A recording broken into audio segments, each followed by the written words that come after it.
Okay, so here's the problem. This problem has a sort of an intro and then finally the question. So the derivative of a nonlinear map f, if the derivative exists, but we won't worry about that in this class. All our maps will be differentiable, so the derivative will exist. The derivative at a point is a linear map called df at p for the point where it's at. You get a different derivative at each point because the derivative approximates the nonlinear map by a linear one. And so it depends on where you are. You want to choose the correct linear map, so that's why it depends on this point p. And we just write it like a map since v to dfp parentheses v is just what we write for a map evaluated at one of its elements of the domain. And it's defined as this limit. You have the output difference and the input difference, sort of change in output for the change in input. In this example, it's a change in input in the direction of the vector v, right? Because v is an element of Rn, so it's a big vector. And then little h is just a real number. Okay, so it's not obvious this is linear map. You'll prove this in advanced calculus later. Since there are many ways to visualize maps, then there are many ways to think about derivatives. And we'll see that later. But finally, this question. You might see people write this and show this is correct by translating into our notation with f and dfp and using the limit definition above for a directional derivative. Okay, so first of all, d dx of some function is just another way of saying, well, first of all, let's even just look at this thing. What's the function? So I think the function is sending the point xy to the number x squared y minus 4x to the third y squared. So right here is the function. Let's call it f. So f takes something in R2 and spits out something in R. And it does it by this formula. Okay, so like 2 comma 1 would go to 4 times 1 is 4 minus 4 times 8 times 1. 4 times 8 is 32. So 2 comma 1 would go to the number minus 28. Okay, so that's what it does. It takes every point in the plane and spits out a number. And okay, so there's our f. Translate into our notation with f and dfp. Okay, so now we need dfp. Interesting. Okay, so here I guess when they're writing this, what they're actually doing is they're calculating the derivative at every point at the same time. They haven't chosen a point p, but they have said that basically p is going to be xy in their notation. At p equals xy, we have linear map. Now we'll call this dfp, sending R2 to R, and it sends a vector v to dfp of v. Okay, but what is dfp of v? Where this is defined to be equal to a limit of f of the original point plus a little bit movement in the direction v minus f at the original point, divided by the amount we moved in the direction v. Oh, and we let this go to 0, so we're shrinking until we get the infinitesimal change due to an infinitesimal movement of this direction. Okay, so, well, we have f, but now what's v? So up here, when they write partial x, and we're in the plane with coordinates x comma y, then what they're implicitly doing here is saying at v equal to 1, 0. Why? Well, because partial x partial x is like we're in the plane and we're just going to move this direction. Okay, partial y would be moving this direction. And so at v equals 1 comma 0, we sometimes call this E1 for the first direction, and then E2 is the second direction in the plane. We'd have dfp of E1 is equal to this limit, right? So lim f of p plus h E1 minus f of p over h. But now, when p is xy, what we really have is the limit f of, xy plus h times 1, 0 minus f of the point xy. There's a lot of parentheses, but it doesn't really matter as h goes to 0. Okay, so this is f of x plus h, comma, y plus 0. If I'm sort of putting this together, just adding, I guess that's a linear combination of these vectors, this vector with the coefficient 1, this vector with the coefficient h. And I'll sort of get rid of some of the parentheses, minus f of xy over h. Okay, that's fine, limit h goes to 0. But now we remember what f is. F does this.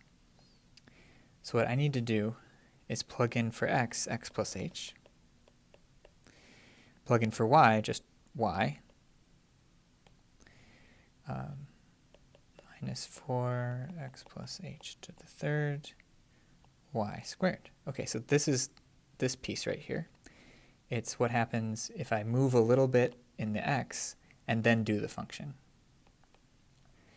And then subtract what happens if I just do the function like usual.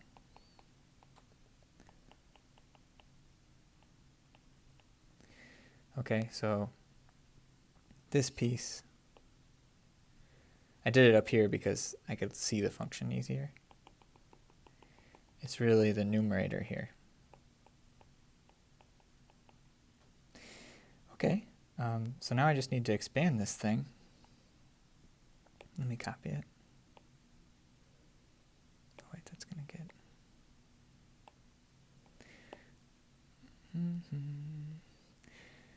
So I'm going to probably go over to the side to do this.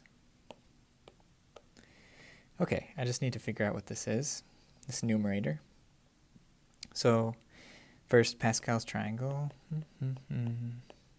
I only need to take a third power of something, so I'll just need these coefficients. But first, for the squaring something, I just get x squared plus 2xh plus h squared. All that times y. Minus 4 times, okay, now cubing, x to the third plus 3x squared h, 3xh squared plus h to the third. Okay, move my Pascal triangle. Then I have a y squared, that's this piece. And I'll just put this as a squiggly line for now to remind me it's there. Okay, so x squared, now this y will come in and hit each of these three terms.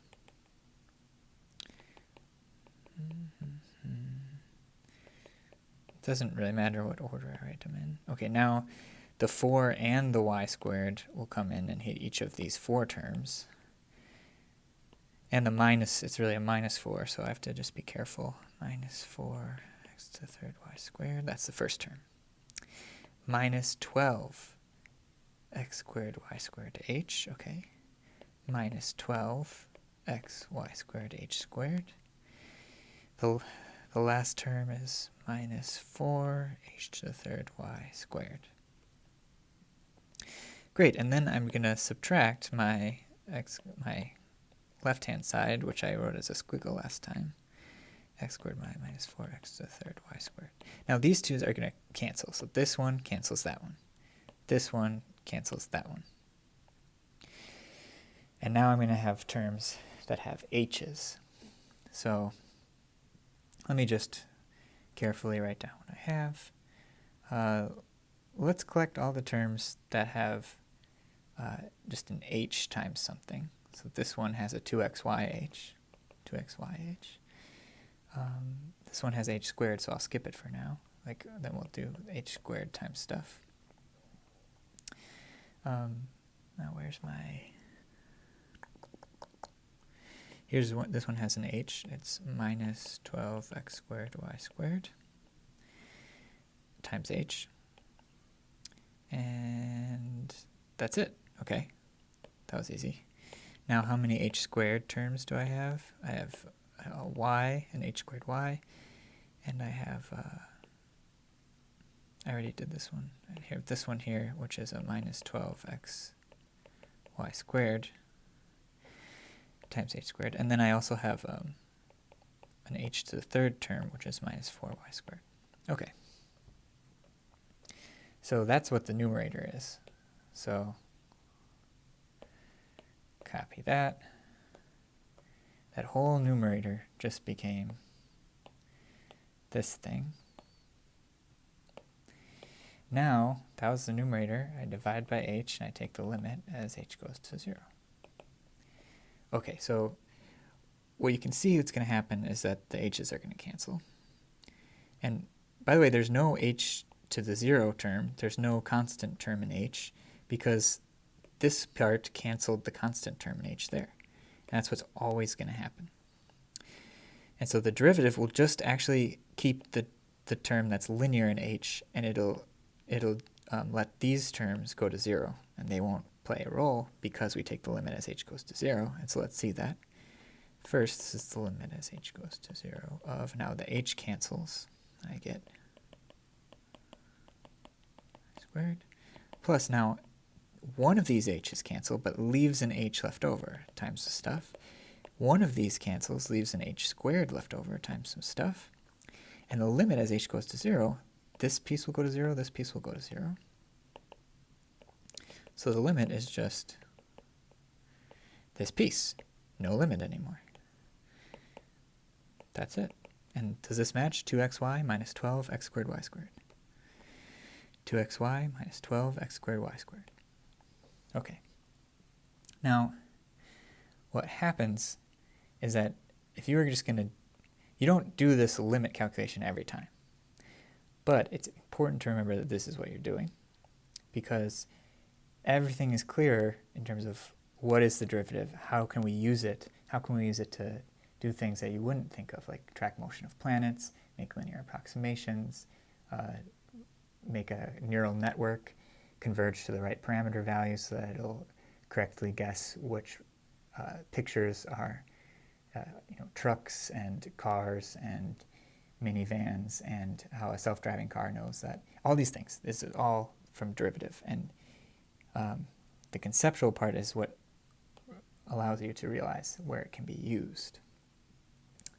But just formulaically, if I was asked just to calculate this thing right here, what I would do is I just look at my function and I say, okay, because I'm partial x, my x is varying, treat y as a constant. And so what I get is just, the derivative of x squared is 2x. Y is a constant, so it just hangs out, and we get 2x y right there. And then if y is a constant, what's the derivative of x to the third is a 3x squared. So 4x to the third becomes 12x squared. A minus becomes minus 12x squared, and the constant just hangs out. And so you can very quickly take x squared y minus 4x to the third y squared, and take the derivative with respect to x, and get 2xy minus 12x squared y squared. And the reason this is true, I was just following a magic rule that I sort of memorized. But the reason it's true is because of this limit calculation. Okay.